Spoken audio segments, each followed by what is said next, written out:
How you doing, Lime Laser people? As you can see right here, we have another one, 1325 CO2 laser that needs to be upgraded. So here we're actually doing two things, or three things rather. The first thing that we need to do is we're upgrading the controller, LEETRO controller 6585, from there to a newer RUIDA controller called 8442 that has a built-in Wi-Fi. Yep, as you heard me, I said it has a built-in Wi-Fi. It's an easy controller to install, and as you can see, the first thing that I've done here, I had to remove the bolts from the screen itself so that I can be able to just push the screen outside, and which was easy. It was not that difficult.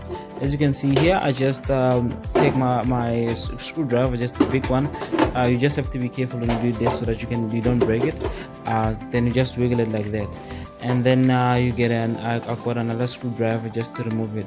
So the reason why we are changing this LEETRO to RUIDA, one, the customer wanted to be able to connect wirelessly, and two, LEETRO itself, most of the time it relies on the older PCs like your Windows 7, whereas newer PCs comes with Windows 10 and above, and the software, the LEETRO software, which is I think TrueCut, it doesn't really support new computers. So this is one of the reasons why the customer went this way.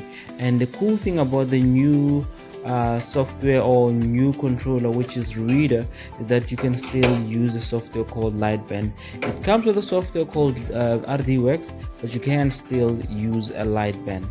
Okay, so as you can see right now, I'm gonna start releasing this controller with my Allen keys. It's just the 4 bolts, so there's 2 at the top and 2 at the bottom, which was easy. Just like that, after I released all of them, the controller was starting to be loose, and I just pulled it up.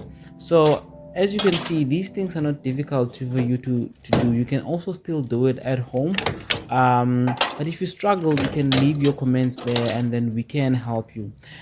Having to say that, a lot of people always ask me if they can use the new software on a Mac.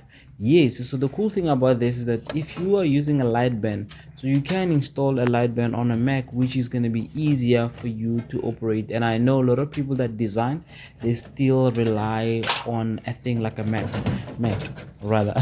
So as you can see, we just wiggle it out and then it comes out.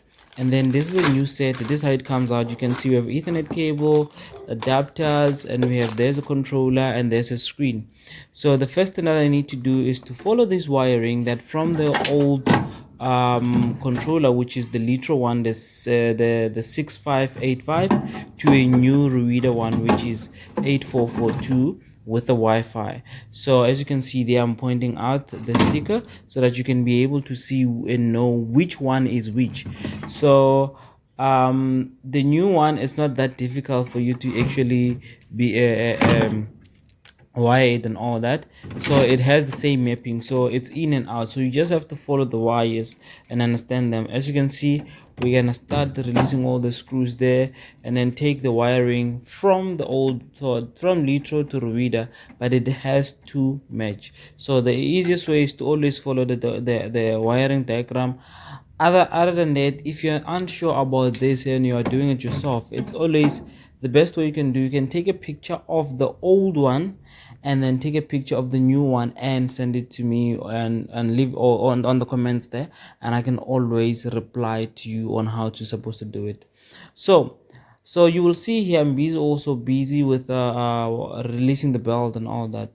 So the customer wanted to change the head. We already have the head, so we're gonna release the head and put a new head just like that. As you can see, there's the bottom, the black head there with the red thing as the new one that we're gonna put.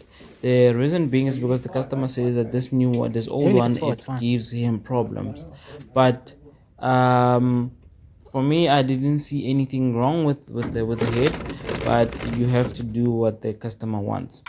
And so we started releasing it, and then there's a new one. I just installed it on a new bearing, which is underneath. It hooks onto the linear bearing, rather, because that slides on that up, left and right. So we just tension it. You'll see every time whenever I do this, I don't just screw it all the way. I go on one side on each screw one by one, so that I do not let it sit like that. From me, David M, I'm OUT out. I'm gonna see you same time, same place. Stay blessed.